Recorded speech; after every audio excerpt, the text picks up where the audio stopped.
I wonder if back in the early 80s when people would want to show off their brand new Atari 5200 consoles and they'd pop in Keystone Kapers and realize that the only real difference between this and the Atari 2600 version is the addition of music.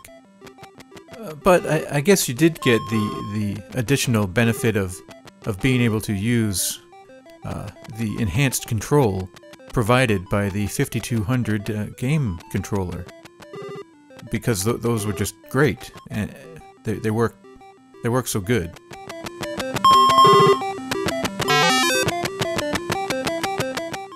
Okay, maybe the 5200 version of Keystone Kapers isn't really a big upgrade from the 2600 version. But luckily, the most important thing, the gameplay is still intact, so it's still a great, fun game to play. There really was no need for them to change the gameplay at all, because why mess with something that works so well? The audio side of the game was updated with music, and they also updated the graphics as well. Mainly the backgrounds are more detailed and more distinct. You get more of a sense of being in a giant department store. The 2600 version was a little bare in that aspect.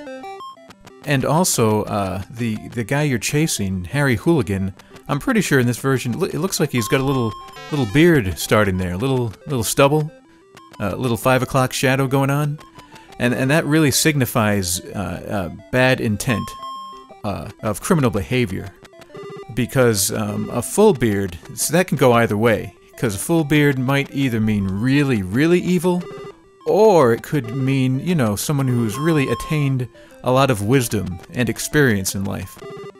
Such as the power of the beard. It really can affect people's perceptions of a person, because some might see someone with a beard and think, oh, you know, that person's up to no good, they could be hiding things, perhaps even in their beard. Or, you know, perhaps you have a well-kept beard, and people might think, hey, you know, this guy, he probably knows some stuff. I should probably listen to him. But no matter what abilities a beard may or may not have, the power of the beard is no match for Keystone Kelly, the police officer you control in this game. One thing though, did the elevator take so long in the Atari 2600 version? I don't ever remember having to wait this long on the elevator screen for the thing to move. Maybe it's beard powered, I don't know. But anyway, back to Officer Kelly. Now, he may look pretty stocky, but he's actually quite the athlete. He can run really fast and avoid any number of obstacles like big rubber balls, shopping carts, giant console radios. He can take an escalator without falling down. The only thing that can really hurt him in this game is the toy airplanes. If you hit one of those, then you lose a life. Everything else just costs him time. And the goal of this game is simply to run down Harry Hooligan before either the time runs out, or he reaches all the way to the right on the top level.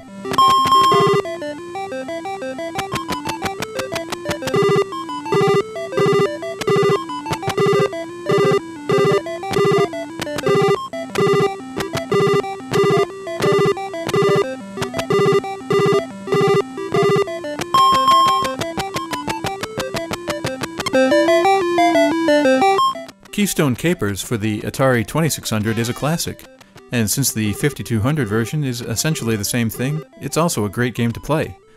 Its basic enhancements are the music, the background graphics, and also it allows you to set the starting difficulty level up to level 16.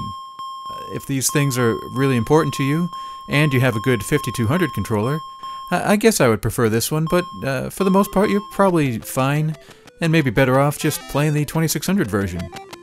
Now, if only that freaking elevator would show up. Come on. Come on. Ah!